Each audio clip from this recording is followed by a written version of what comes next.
Ça y est, vous m'entendez? Non, juste cette remarque que désormais, dans certaines universités françaises, comme à Poitiers, dans certaines universités américaines et même dans nombreuses universités américaines, on est en train de réécrire l'histoire littéraire en y introduisant ces femmes qu'on avait laissées sur le côté. Ça, c'est une chose que je voulais souligner. Après, la question féminisme dépassé... Je sais pas comment dire. J'ai peur tout de suite d'être piégée par tout ce qu'un étiquetage là aussi limite et tout. Féministe, entre autres, alors peut-être entre autres. Ça ne vous choque pas quand on vous invite pour être sur une table ronde? mais nullement, mais au contraire.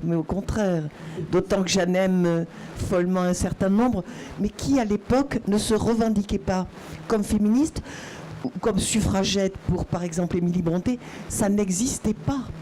Le mouvement des suffragettes, c'est 1903. Ces femmes dont étaient dans une solitude, ces femmes qui essayaient de se battre étaient dans une solitude totale. Il n'y avait pas de mouvement. Le mouvement commence 1903 en Angleterre, un mouvement d'ailleurs, je le remarque, qui est violent, puisqu'elle caillasse les vitrines pour se faire entendre et mettre le feu et font des choses qui les feraient juger aujourd'hui comme terroristes. Et ça, avec du recul, ça m'attendrit et ça m'amuse. Et cette dénomination sur laquelle on s'interroge beaucoup aujourd'hui, auteureux, autrice, c'est un débat, il y a un mot que vous préférez? Moi je dis écrivaine, mais pourquoi pas autrice et pourquoi pas auteur? Je me dis là que la langue l'usage va faire son travail.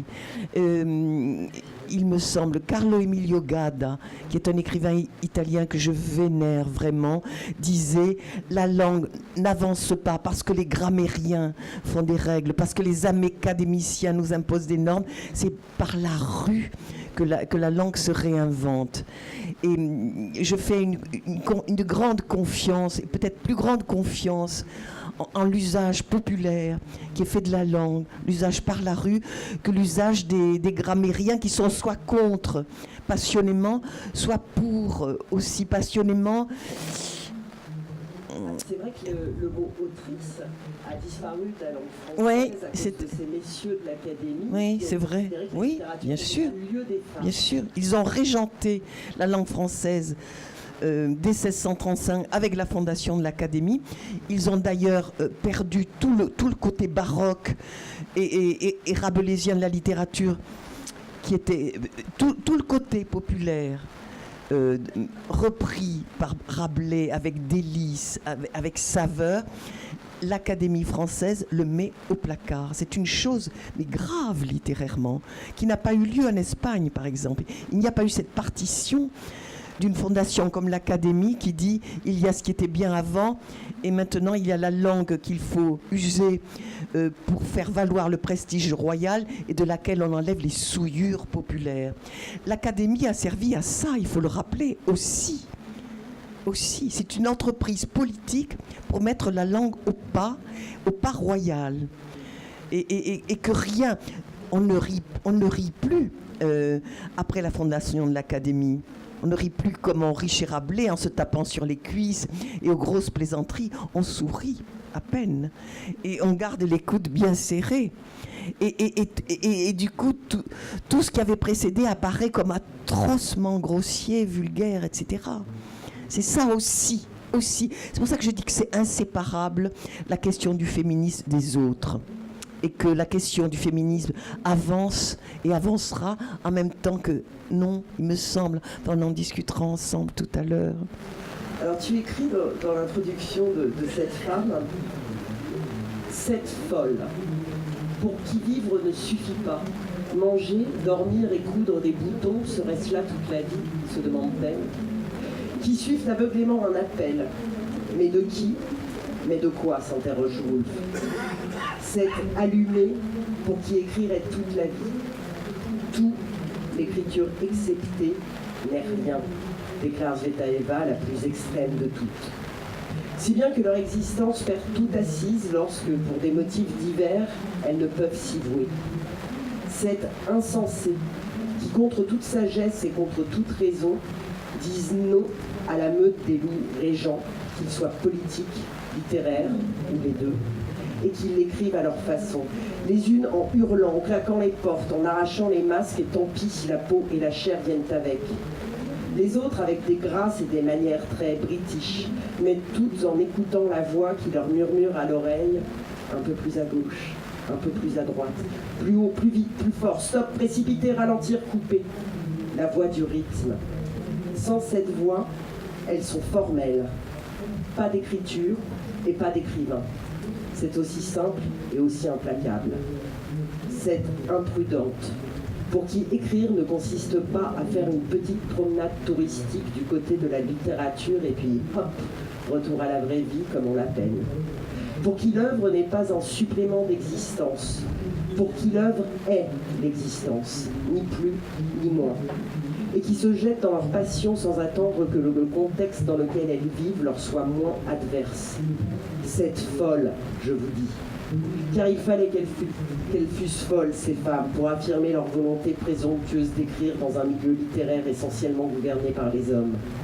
Car il fallait qu'elles fussent folles pour s'écarter aussi résolument, dans leurs romans ou leurs poèmes, de la voie commune, pour creuser d'aussi dangereuses corniches, pour impatienter leur temps ou le devancer comme elles le firent, et endurer en conséquence les blâmes, les réprobations, les excommunications, ou pire, l'ignorance d'une société que, sans le vouloir ou en le voulant, elle dérangeait. J'ai relu il y a un an tous leurs livres. C'était en 2013, il y a un an. Comment elle est née, cette envie de ce livre autour de ces 7 femmes? C'est une proposition d'éditeur? C'est toi qui... C'était une période où le goût d'écrire m'avait déserté. Rien ne venait, puisque... on le sait, hein, l'arrivée d'un nouveau livre n'est jamais garantie. Le désir de se remettre à un nouveau livre n'est jamais garanti. Et d'ailleurs, chaque fois, je crains que ce ne soit la dernière, évidemment. Et là, c'était un été où rien ne venait. Rien ne venait. Et il y a eu 2 choses. J'ai relu les Hauts de Hurlevent d'Émilie Brontë parce que Bataille disait que c'était le plus grand roman d'amour du monde. Et on en parlera, j'espère. J'ai été stupéfaite de l'audace de cette femme et de l'énigme absolue, on le disait avant d'entrer, qu'elle représente dans son geste de création. C'est une énigme, on en reparlera. Et puis je lis la correspondance de Tsvetaeva avec Pasternak, qui est absolument sublime. Et ce que je note chez toutes celles que je lis cet été-là, c'est que vivre et écrire ne sont pas 2 choses séparées, comme l'avait dit Proust dans son Contre Sainte-Beuve, où Sainte-Beuve disait « Vie et œuvre sont indémêlables et quand on comprend l'une, on comprend l'autre ». Et Proust dit non, le moi mondain et le moi solitaire qui écrit ne sont pas les mêmes. Chez ces femmes, vivre et écrire sont la même chose et toutes le disent. Place dit c'est le pain et l'eau pour moi. Tsvetaeva, elle ne dit pas j'écris, elle ne dit pas je vis, elle dit j'écris vivre, je ne sais pas. Pour toutes, écrire et vivre. Et d'ailleurs, quand elles n'écrivent plus, elles meurent. Quand Tsvetaeva n'a plus le désir, l'énergie, le courage d'écrire, elle se pend. Et les autres, d'une certaine manière, sans être dramatique à leur sujet. Pour elles, vivre et écrire, c'est la même chose. Pourquoi des mots, des adjectifs très forts pour elles? Folle, abîmée, imprudente? Elles sont. Mais imaginez qu'Émilie Brontë, elle naît en 1818, à une époque où les femmes n'ont le droit de rien. C'est-à-dire, pas lire le journal, pas porter un pantalon, aucun droit civil, elles n'ont aucun droit sur les enfants, elles n'ont pas de compte bancaire, elles n'ont le droit d'avoir aucun bien, elles sont dans une dépendance totale au père ou au mari. elles n'ont aucun droit. Et voilà une femme en 1800, elle commence à écrire en 1824, Émilie Brontë. Elle est dans un village coupé de tout, dans le Yorkshire. Elle n'a aucun lien avec le monde dit intellectuel ou littéraire. Chaque fois qu'on l'a mise à l'école, elle était tellement en souffrance qu'il fallait l'extirper parce qu'elle en mourait précisément parce qu'on lui apprenait le bien dire et qu'elle n'en avait rien à fiche. Et donc cette femme a l'audace d'écrire un livre, tenez-vous bien, dans l'époque puritaine qui était la sienne.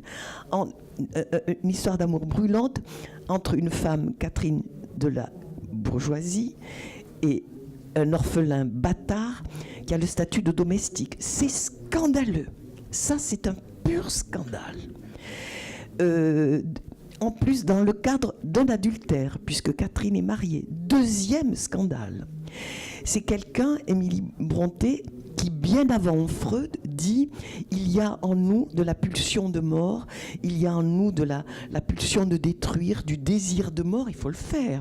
Parce que c'était l'Église qui disait ce qui était comment dire, immoral, noir ou non. Elle dit « il y a chez chaque homme, et chez, comment s'appelle son héros, Heathcliff, il y a chez chaque homme une volonté sombre de détruire, comme Heathcliff qui détruit à peu près par désespoir tout ce qu'il... Donc, triple audace. Autre audace, elle écrit, elle prête aux gens de peu, comme disent les bourgeois à l'époque, des propos que l'on trouve atrocement vulgaires. Donc, cette femme, on ne sait pourquoi, on ne sait comment, écrit ce livre d'une audace inouïe dans un monde où elle n'aurait pas dû normalement écrire ce livre. Qu'elle signe sous un pseudonyme masculin. Belle, oui. Très vite. Oui, puisque sa sœur va devenir connue avec Jane Eyre, évidemment, et bientôt ça va se savoir. Et ça fait un scandale absolu. Oui, c'est un scandale. Les critiques sont outragées à l'époque, comme quoi il faut se méfier des critiques des contemporains. Et prendre du recul chaque fois qu'il y a un enthousiasme ou une descente, parce que toutes sont démolies de leur vivant. Elles sont trop audacieuses, elles sont trop insolente, mais sans le chercher, sans le vouloir. Tsvetaeva, le temps où elle est à Paris, on la laisse crever. Elle est exclue. Mais complètement. Les Russes blancs. Oui, bien sûr. Pas assez proche d'eux. Oui. Elle est rejetée par la Russie. Absolument. Ouais, on lui reproche de ne pas prendre parti. Oui. Et pas un éditeur français ne la publie. Non. Elle dit, Tsvetaeva, cette chose que je trouve très belle, je ne suis ni nôtre ni vôtre, je suis un esprit libre. Et ce qu'elle va payer, mais atrocement cher, puisqu'elle ne fera pas de compliments à Staline, évidemment, pour sauver sa peau. Et parce qu'en France, aucun intellectuel de l'époque ne lui tend la main. Aujourd'hui, on dit la plus grande poétesse russe. Elle fait une proposition à tous les éditeurs pour le centenaire de Pouchkine. Elle est la mieux placée pour parler de Pouchkine. Personne. Donc, c'est bien de rappeler ces choses pour ceux qui ont du mal à trouver un public, pour ceux qui sont descendus parce que trop ci ou trop là. Je trouve que c'est bien toujours de le rappeler. Tu parlais de sa correspondance avec Pasternak, et puis après, il y a eu la 3 avec Rilke. Avec Rilke, magnifique correspondance. Quand tu dis j'ai relu tous leurs livres, c'est-à-dire que tu as lu les recueils de poésie, les romans, mais tu as lu aussi les journaux, les correspondances, oui, bien sûr. Celles qu'on avait. Bien sûr. Oui, parce que ce que j'ai remarqué d'abord avec Émilie Brontë, c'est que entre les faits de sa vie et l'œuvre, mais il y a vraiment des résonances tellement fortes. Un exemple, elle aime les animaux. Elle aime tous les animaux, Émilie Brontë, les oiseaux qu'elle pense, les chats, les chiens. Son chien va, à sa mort, pleurera 4 jours derrière sa porte. Elle a une passion pour les animaux. Et un jour, elle voit arriver dans le pré du révérend, puisque son père était pasteur, un chien qui a l'air très mal en point, qui est très amaigri, qui a l'air vraiment très mal, et elle approche sa main pour le caresser, il la mord. Et les chiens, à l'époque, certains avaient la rage. Que fait Émilie Brontë? Elle est toute jeune. Elle rentre chez elle, elle prend un pique-feu, et elle, sans un mot, sans une plainte, elle l'applique sur la plaie. Les hauts de Hurlevent ne sont rien d'autre que cette brûlure. Quand on fait ça dans la vie, on peut écrire les hauts de Hurlevent. Et j'avais un bonheur extraordinaire à voir combien les petits actes de leur vie, leur courage de leur vie, et qui ne devraient rien avoir avec la littérature, se retrouver forcément dans le texte. Et Place, Sylvia Plath, qui a, elle, un mari, Ted Hughes, qui est un grand poète, admirée de tous les cercles littéraires, invitée partout, etc. Sylvia Plath, c'est bobonne. C'est bobonne. Personne ne s'intéresse à elle. Et elle va faire cette chose extraordinaire. Et elle va devenir vraiment Sylvia Plath à ce moment-là. C'est que sa vie de domestique à la maison, de mère de famille, avec le graillon, ce sont ses mots, avec la cuisine à faire, avec le ménage, elle va l'introduire dans sa poésie. Tout ce vécu douloureux, servile, etc. Et là, elle atteint enfin, parce qu'elle a mis du temps, elle atteint enfin un niveau, enfin, elle atteint à elle-même, j'ai envie de dire, et à la singularité de sa poésie. Tu écris que la tutelle de Ted pèse comme une chape. Oui, sans doute. Ted, le succès Oui. aussi. Bien sûr, bien sûr. Et elle, même chose, de son vivant, je crois qu'elle a eu 2 critiques. De son vivant, elle se suicide, dithyrambe dans toute la presse, génie, etc. Et ce que je voudrais dire à propos de Sylvia Plath, et qui est très intriguant, c'est que ses meilleurs poèmes, elle les écrit dans une souffrance absolue. Et donc ça pose une question sur la souffrance. Faut-il passer par la souffrance pour écrire cette poésie si pure, si forte, ou pas? Je crois que c'est Artaud qui disait « On n'écrit que pour sortir de l'enfer ».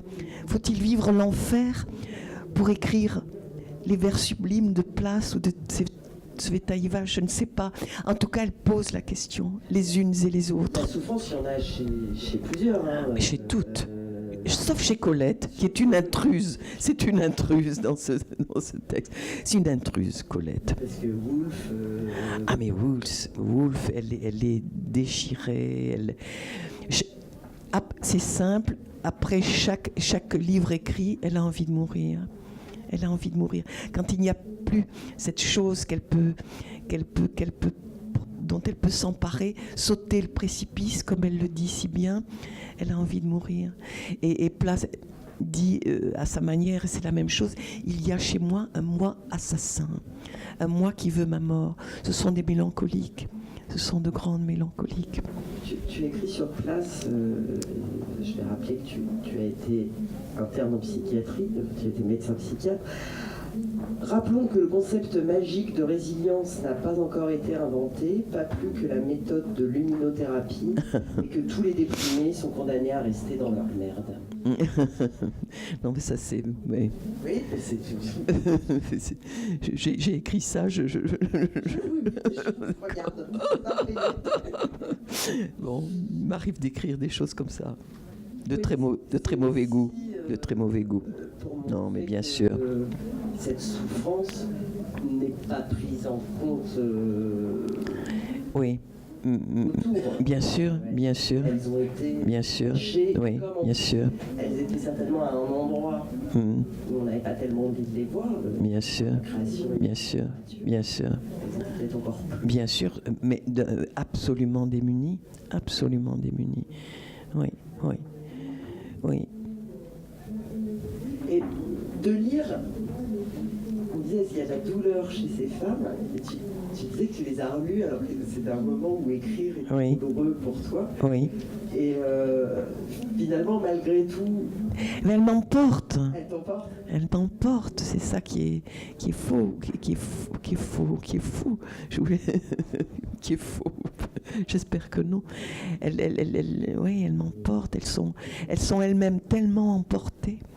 Elles sont elles-mêmes tellement passionnées qu'elles rendent contagieuse leur désir. On parlait de leur correspondance, Oui. des journaux d'écrivains. C'est rigolo parce qu'hier on en parlait un petit peu. Donc moi j'en rajouterais 2 femmes avec elle. Oh, mais il y en a plein. Il y en a plein. Et elle les rendra bien. Oh, mais oui, mais il y en aurait d'autres. Il y aurait Madame de Staël. Il y aurait Gélinet, j'aurais tellement aimé Maître Gélinet, sa violence extraordinaire. Et bien sûr, il faudrait... Mais je ne pouvais pas faire entrer toutes les femmes que j'aime dans ce petit panthéon personnel. Et toi, en tant qu'écrivain, l'idée qu'un jour, éventuellement, un journal, une correspondance pourrait être publiée, c'est une réflexion que tu as? Non, je n'y pense pas. Non, je n'y pense pas. Et d'ailleurs, lorsque j'écris à des amis ou des écrivains, je devrais peut-être. Non, je n'y pense pas. Je ne pense pas. Je n'y pense pas. Non. Mais de la même manière que Tsvetaeva ne devait ignorer qu'un jour sa correspondance avec Pasternak, qui va de 1920 jusqu'à sa mort, qui couvre un pan d'histoire. C'est très intéressant de lire ça, parce qu'on peut y lire l'histoire aussi. On peut y lire d'abord qu'elle part de la Russie soviétique, parce qu'elle pressent que la censure sur les auteurs est déjà là, et elle la supporte déjà mal. Elle se déclare comme lyrique, c'est-à-dire revendiquant la singularité de sa voix à un moment où c'est l'épopée, c'est le collectif qui compte, donc elle tombe très mal, mais pour autant elle ne renonce pas une seconde à son lyrisme. Et quand les états généraux de la culture contre le fascisme ont lieu à Paris, et que Pasternak, lui, qui a été un lyrique comme elle, pour se plier à l'esprit du temps, dit que le lyrisme est une forme de la bourgeoisie qui est à condamner, pour elle, c'est le monde qui s'effondre. C'est une trahison. Elle dit même lui, même mon frère, mon jumeau, mon frère d'altitude, comme elle, parce que la correspondance amoureuse est d'une beauté, mais absolument merveilleuse. Je saute dans ton rêve. Je meurs de lire ça. Bref, c'est une pure merveille. Et ça dit 2 destinées d'écrivains, un qui reste en Union soviétique, l'autre qui se condamne à l'exil, l'un qui mettra des années avant de retrouver une voie après les années du soviétisme pur et dur, et l'autre qui se pendra en 1941, la même année que Woolf. Woolf fait place, elle, d'une douleur psychique. Oui. Tsvetaeva, elle crève de solitude. Oui, bien sûr, et de faim. Oui, bien sûr. Elle n'a plus rien pour vivre. Elle se sent complètement abandonnée. Et elle ne peut pas se réfugier auprès des Russes blancs parce qu'ils la débectent. Et ils lui reprochent d'avoir écrit un tombeau pour Mayakovsky. Bref, oui, c'est terrible. Et en même temps, dans une lettre à Pasternak, je la cite parce que je lui ai volé un vers ou un morceau de lettre. Elle lui dit « La Russie me manque, mon poil me manque, la langue russe me manque, etc. » Virgule, pas pleurer. Pas pleurer. Et toutes ces femmes ne veulent faire absolument aucun usage de la douleur. Elles ne veulent aucunement spéculer sur la douleur pour mieux vendre. Aucune. Et ça, j'adore ça. Pas de lamento.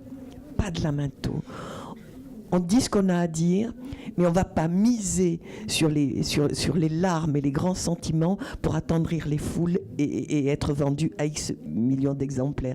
Et ça, j'admire. La dernière lettre, le dernier mot de Woolf à Léonard est quand même oui. Je ne veux pas te faire porter ce poids-là. Oui, elle lui écrit ça. Oui. Et elle entre dans la rivière avec, je crois qu'elle a mis des cailloux, des pavés, pour être sûre qu'elle va se noyer. Pour arrêter d'entendre les voix. Oui. Tu t'écris un moment, je me mis ainsi à inventer leur vie, comme d'ailleurs j'inventais leur œuvre. Tout lecteur, je crois, fait cela.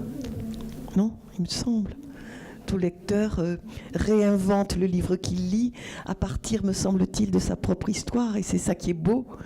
Et c'est ça qui est magnifique. Moi, j'aime ça. J'aime bien, mais j'aime plus que bien que les gens me racontent le livre qu'ils ont lu, qui n'est pas le mien, qui est un peu le mien, mais qui est devenu le leur. Et avec tout ce qui remue en eux, que j'ignore et tout. C'est ça qui est beau, que chacun se réapproprie. On n'est pas propriétaire d'un texte. Non. Il est plus à nous. Et c'est très bien. Moi, j'aime ça. Mais je pense que t'aimes ça parce que t'es une lectrice. Enfin, oui. C'est un livre d'écrivaine. Mais de lectrice. Ah, mais bien sûr. Ah, mais oui, bien sûr, j'aime les lire. Oui, bien sûr. J'aime les lire. Et les lire littéralement, en même temps que je les réinvente, mais littéralement, avec ce souci qu'elles ont toutes, un souci absolu de la musique et du rythme. C'est l'oreille qui travaille, dit Woolf. À droite, à gauche, plus haut, plus bas, dit Tsvetaeva, toutes disent un livre où je n'entends pas la musique, où je n'entends pas le rythme singulier, je le jette. Eh bien, je les rejoins. Très injustement. Tu écris même Ingeborg Bachmann déteste la littérature lorsque la littérature n'est qu'une parure de cheminée. Ah oui, elle dit ça, Bergman. Elle dit ça, une parure de cheminée. Oui. Tu pourrais le dire aussi. c'est beau, ça me plaît qu'elle dise ça, bien sûr. Et la littérature est violente. La littérature est violente par essence. Le sort que font les écrivains à la langue est violent par essence. Sinon, on dort. Et moi, j'aime à répéter cette lettre qui est pour moi inaugurale de Kafka à Oscar Polak. Il est tout jeune homme. Il écrit, mais ça n'est pas publié d'ailleurs. Presque rien sera publié de son vivant. Il lui dit... Si les livres ne mordent pas, si les livres ne font pas mal, à quoi bon? Un livre est une hache qui brise en nous la mer gelée. Un livre, c'est une violence faite à la pensée pour penser. On ne pense que si on est violenté dans la pensée. C'est ce que Deleuze disait. Pour penser, il faut qu'on nous force à penser. Sinon... Et pour moi, les gens disent « je lis pour m'endormir », mais je dis « mais comment est-ce possible? On ne doit pas lire les mêmes livres. » La littérature, c'est fait pour réveiller, me semble-t-il. Pour réveiller. Et pour réveiller la langue, pour la rendre vivante, eh bien, il faut la secouer, il faut la violenter, il faut la piétiner, disait Aragon. Piétinons la langue pour lui faire rendre son jus. Mais oui. Alors les mollesses, les mièvreries, tout ça, merci. Quoi. Tu nous parles un petit peu d'Ingeborg Bachmann? Et on l'oublie, Ingeborg Bachmann. Alors Ingeborg Bachmann, elle naît d'un père nazi et son grand amour va être Paul Celan, juif, dont la famille a été exterminée je ne sais plus dans quel pays, parce que juif. Et donc, elle c'est quelqu'un, elle aussi, de complètement déchiré, qui n'osera pas dire. cachera comme une honte le fait que son père avait été nazi actif, comme une honte, comme une culpabilité, et qu'il y aura cette histoire magnifique avec Paul Celan et cette correspondance aussi magnifique avec lui, qui aura... Oui, alors elle est... je ne sais pas bien ce qui l'a conduit comme ça à la mort. Je ne sais pas bien. Il y a une espèce de douleur native qui lui vient de la faute paternelle qu'elle prend en charge, de l'histoire de l'Allemagne. Parce qu'il faut que vous sachiez qu'en Allemagne, en 1947, elle fait partie, ainsi que Paul Celan et un nombre d'autres écrivains et poètes, pour savoir comment écrire après la Shoah, comment écrire après que les nazis aient souillé la langue, pour utiliser le mot de certains. Ils vont faire un cercle 47, où ils vont réfléchir, parce que ce dont je ne sais pas si ça vous intéresse que je dis ça, si Victor Klemperer a écrit un livre qui s'appelle « La langue du Troisième Reich », où il démontre comment le discours nazi, lentement, insidieusement, à force de répéter les mêmes choses, s'insinue jusqu'au plus intime de chacun, au point que, en 1939, un peuple est prêt au pire, sans qu'il en ait la conscience politique et lucide. Et il dit, par exemple, et ça m'a drôlement interrogé. Klemperer dit « Il n'y a pas un discours à la radio nazie sans que les nazis disent qu'ils vont servir le peuple, être près du peuple, être pour le peuple. » Et moi, quand j'entends certains politiciens dire « Nous allons servir le peuple », aussitôt je pense à Klemperer. Est-ce qu'il a dit, est-ce qu'il a rendu compte dans son livre sur la langue du Troisième Reich. Donc Ingeborg Bachmann, avec d'autres, vont justement essayer d'écrire dans une langue qui a été nazifiée au plus profond, parce que la langue porte l'idéologie, bien évidemment. Hein. La langue porte l'idéologie. Quand on dit on va nettoyer la lande de Calais, on dit pas on va mettre à mal. Non, on dit on va nettoyer. Hein. La langue est idéologique, bien sûr, la langue des politiciens. Et nous en sommes souvent les captifs sans le savoir, à notre insu. Tu allais dire quelque chose. Écrit dans les leçons de Francfort qu'elle accepte de donner en 1959, Ingeborg Bachmann, d'une voix fragile et mal assurée, va tenter de formaliser ce qu'elle attend de la littérature. Elle la veut sans fioriture, loin de tout fabriquer, loin des petits fours verbaux qu'adore la populace cultivée, et encore plus loin du cynisme et de la vanité, refusant comme une obscénité toute satisfaction esthétique devant la faim, l'opprobre, les larmes et ça c'est insupportable. Se méfiant secrètement de la beauté, cherchant sans désarmer une compréhension des autres et du monde, se proposant d'user de la langue comme d'une arme et de combattre le langage infâme de la pub, du marché, de la politique politicienne, de ce qu'elle appelle la langue des escrocs, afin d'en dévoiler ce qu'elle charrie d'idéologie morbide et d'assujettissement. Oh, merci d'avoir lu ça, je l'avais oublié. Elle dit ça, Ingeborg Bachmann. Ouais, c'est tellement fort. Elle dit ça. C'est des femmes d'engagement, c'est le bon engagement. Oui, mais bien sûr. Elles sont, oui, elles en meurent d'ailleurs, je pense. Sauf Colette qui est à côté, qui elle sait qui il faut épouser. Toutes jouent faux, c'est-à-dire elle joue jamais le maître, elle joue jamais la séduction des puissants, jamais.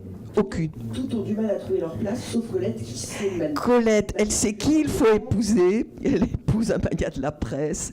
Elle sait avec qui il faut coucher, etc. Ça lui enlève aucun talent. Elle sait quand faire scandale, elle l'utilise. Oh oui, ça c'était... Elle est maline, bien sûr, bien sûr. Ah oui, oui, oui. Elle est très... Oui, ah oui. Donc elle fait du... On disait pas du striptease, on disait comment à l'époque? Elle fait du... Non, ça s'appelait pas comme ça. Bref, elle se montrait quasiment nue. Et dans une ville de je ne sais où, elle va jusqu'à montrer un sein, ce qui met la foule en délire, évidemment. Elle est convoquée par le préfet qui la sermonne et qui lui dit « Mais madame », et alors, oui, elle dénude ses deux seins, et elle lui dit, comme ça, avec des sourires de chatte, comme elle faisait, « Mais monsieur le préfet, je n'en montrerai qu'un, désormais. » Donc, ça passe. Et ça passe. Mais elle est, c'est pour ça que je dis, c'est une intruse, mais le propos, c'était de parler des lectures d'enfance qui m'avaient impressionné. Et comme Colette parle du sexe et que ses livres dans l'enfance et dans l'adolescence m'émerveillent parce que j'y découvre le sexe, donc je l'y ai mise. Mais c'est vrai qu'à côté des autres qui sont si engagés, comme tu le dis, on ne sait pas, engagés dans leur choix de vie, dans leur goût d'écrire, qu'à côté Colette fait figure de collabo. Ce qui est intéressant dans le livre, c'est qu'en même temps, quand elle t'agace ou quand elle ne chose pas bien, tu le dis. Mais bien sûr. Tu sens à certains moments que tu l'as fait. C'est certains côtés. T'agace. Mais bien sûr. À un moment, tu parles de l'antisémitisme de Virginia Woolf, qui était une espèce d'antisémitisme de classe. Oui. Qu'elle a remis en cause. Oui. Absolument. Fort heureusement, mais... Absolument. Et tu le dis en disant qu'on ne dit jamais. Bien sûr. Oui, c'est comme... Oui, bien sûr. Oui, on les idéalise tant que leur faiblesse et leur fragilité, on les laisse de côté, alors elles ne sont qu'imperfection, que fragilité, que mauvais choix, comme nous tous. Oui. Oui. C'est pas parce qu'elles sont poètes ou écrivains. Mais bien sûr, elles ont eu. Consacrées. Mais bien sûr, elles ont eu des faiblesses. L'une, a dit des choses très dures sur les Juifs, bien qu'elle en ait épousé un, des choses très dures dans le journal, très dures. Oui, toutes ont leur faille, ont leur faiblesse, ont leur. Oui, mais c'est précisément. On les aime aussi, et elles ont écrit aussi parce qu'elles avaient ces failles.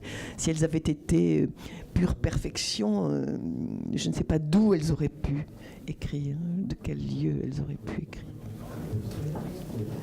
Je glissais un truc que je viens d'oublier aussi sec, ça va revenir. Mais si, on n'a pas parlé de Djuna Barnes. Oui. C'est peut-être la moins connue de toutes. Oui. C'est les éditions Epsilon qui rééditent quelques... Alors, mais pendant quelque temps, on ne trouvait rien d'elle. Je crois que les éditions Epsilon ont publié Djuna Barnes, et du coup j'ai oublié moi-même. Son passage à Paris. Elle passe à Paris, elle écrit Le Bois de la nuit. Je sais. Maman, Thelma, voilà, elle a une maîtresse. Elle plaît beaucoup aux hommes aussi. Elle était très très belle et très élégante. Elle me fait penser, mon amie Chloé Delhomme lui ressemble un peu par l'extravagance et cette espèce de beauté un peu hiératique comme ça. Elle était belle. Et elle aussi peu de reconnaissance de son vivant. Oui. Il n'y a que Colette au fond qui est reconnue de son vivant, parmi ces femmes, je crois. Hein. Elle a fini par dire que Willy n'avait pas fait grand-chose. Oui, parce que Willy l'enferme, ça c'est très intéressant, il l'enferme pour qu'elle l'écrive, et elle trouve un certain bienfait à cet enfermement qu'elle est incapable, elle, de s'imposer, en tout cas au tout début. Donc à la fois elle lui doit, et à la fois il faut qu'elle s'émancipe à toute force de lui. qu'elle ne soit plus sa chose. Et elle va y arriver très très bien, très très bien. Ça, c'est des compagnons d'écriture après, enfin des compagnes d'écriture après. Ah mais oui, ces écrivains. bien sûr. Ah oui. Mais Orlando, je peux le relire à peu près tous les ans de Woolf, bien sûr. Oui, j'admire Orlando. Orlando, tenez-vous bien. Première ligne d'Orlando. Il, un tiret, 2 phrases. Le sujet vient après. C'est-à-dire que la première phrase est une phrase qui est déjà une transgression à la langue normale, à la grammaire normale. Il, moi, rien que pour ça, je la bénis. Cette audace-là, première phrase. C'est-à-dire, normalement, il faudrait mettre le lecteur, ne pas trop le choquer, en tout cas pas... Première phrase. Et Orlando qu'elle écrit parce que Woolf, elle serait, on dirait aujourd'hui, maniaco-dépressive. Ça me gêne beaucoup, mais c'est pour vous faire comprendre un peu ce qu'elle vivait. Dans les phases maniaques, elle exulte, elle va vite. Elle a l'impression qu'elle est la meilleure écrivaine du monde. Elle écrit Orlando comme d'autres respirent, ça vient très vite, c'est plein d'esprit, c'est drôle, c'est méchant, c'est enlevé. Puis après, s'ensuit la phase mélancolique, où elle a l'impression que ce qu'elle a écrit était mauvais, où elle a envie de mourir, où elle appelle la mort, où elle dit qu'elle n'est rien, qu'elle est nulle, etc. C'est comme ça qu'elle fonctionne, Woolf. Et Orlando, voilà, c'est un moment où elle est, où tout vient, où elle a sauté le précipice, où les choses s'enchaînent, où elle est heureuse d'écrire et ça se sent à chaque ligne, Donc Orlando, je sais pas combien de fois je l'ai relu. Oui, parce qu'évidemment, Metsvetaïeva, c'est la même chose, et place les Ariel, les derniers poèmes, les poèmes avant la mort. C'est à la fois d'une ironie, d'une férocité terrible. Elle dit, comment elle dit, je crois que je le cite, où elle dit j'y excelle quand elle parle de la mort. J'ai oublié ce qu'elle dit. Mais elle a des formules d'une force. Les mots aussi comme des haches chez elle. Les mots comme des haches. Elle le dit souvent. La langue comme arme, bien sûr. C'est ce que Picasso disait de Guernica et de la peinture. Que la peinture soit une arme ou ne soit pas. Hache qui cogne, il faut sonner le bois, retentir les échos. Elle dit ça, place. Et plus loin, elle est... je sais pas, elle a des tu sais, elle dit... je me souviens plus, en plus j'ai pas mes lunettes là sur moi. Bref. Lisez Place. C'est une merveille.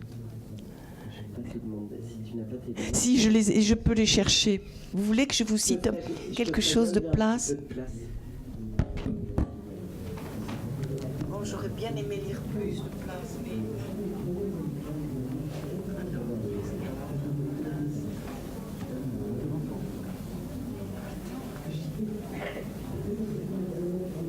Au hasard, hein. Pour regarder mes cicatrices, il faut payer. Mourir est un art comme tout le reste. Je m'y révèle exceptionnellement douée. Alors pour se moquer du lyrisme et des lyriques, le sang est un coucher de soleil, je l'admire. Je suis dedans jusqu'au coude, rouge et glapissant. Il continue de suinter inépuisablement, tellement magique. Et ce tellement magique sonne tellement ironiquement devant ces images à la noix, le coucher de soleil comme du sang, enfin toutes ces choses qu'on dit poétiques et qui le sont tellement pas. Le sucre guérit de tout puisque la bonté le dit. Bref. Oui, sur le mariage, oui, sur le mariage. Ah oui. Voulez-vous l'épouser? C'est garanti à vie. Elle parle de l'épouse. Elle garantie à vie. Elle vous fermera les yeux le moment venu, puis le chagrin la désintégrera. Nous renouvelons nos stocks régulièrement, nos stocks d'épouses. Nous renouvelons nos stocks régulièrement. Moi, ça m'enchante. C'est à la fois politique, ironique, poétique. C'est tout ce qu'on aime, non? Il me semble. Voilà, place. Oh, pardon. Non, ah ben non, tu n'as pas d'excuse. Est-ce que vous avez une question à poser sur les écrivaines de Lydie, sur les lectures de Lydie? Il y a des hommes aussi, plein d'hommes. Oui, mais tu en as cité plein d'ailleurs. Je trouve justement ça d'une élégance comme toujours. Est-ce que vous avez une question pour une dernière question pour ou un commentaire ou un envie de poème partager? de place que vous savez par cœur.